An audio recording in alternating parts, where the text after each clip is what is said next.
आपने शायद Chinese bamboo की स्टोरी जरूर सुनी होगी।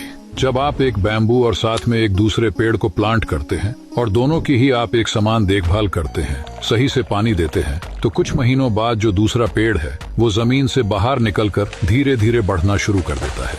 लेकिन बैम्बू के ऊपर कोई ग्रोथ नजर नहीं आती। फिर भी आप उसे पानी देते जाते हैं और साथ में वो दूसरे पेड़ को भी संभालते जा रहे हैं। 4 साल बाद वो दूसरा पेड़ एक पौधे से बड़ा पेड़ बन गया होता है, लेकिन उस बैम्बू पे आपको थोड़ी भी ग्रोथ नहीं दिखती है। लेकिन पूरे 5 साल बाद वो बैम्बू जमीन से बाहर निकलना शुरू होता है और आपको जानकर हैरानी होगी कि जमीन से बाहर निकलने के बाद सिर्फ 6 हफ्तों के अंदर ही वो बैम्बू 80 से 90 फुट ऊंचा चला जाता है, जो बाकी सभी पेड़ों से कई ऊंचाई पर होता है। तो क्या ये बैम्बू सिर्फ 6 हफ्तों में ही इतना बढ़ गया?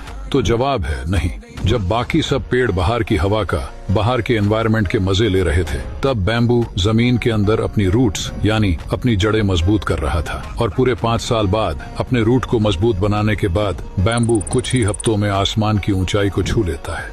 और आपकी सफलता भी इसी बैम्बू की तरह है। अगर आप कोई काम कर रहे हैं और फिर भी आपको उसका कोई आउटपुट नहीं मिल रहा, इसका मतलब ये नहीं कि कुछ हो नहीं रहा। इसका मतलब ये है कि अभी आपके रूट्स यानी आपके अंदर कहीं ना कहीं बदलाव हो रहा है जो दिख नहीं रहा। और ये बदलाव जब बाहर होना शुरू होगा तो ये भी आपको कुछ ही वक्त में आसमान की ऊंचाई पे लेकर जाएगा।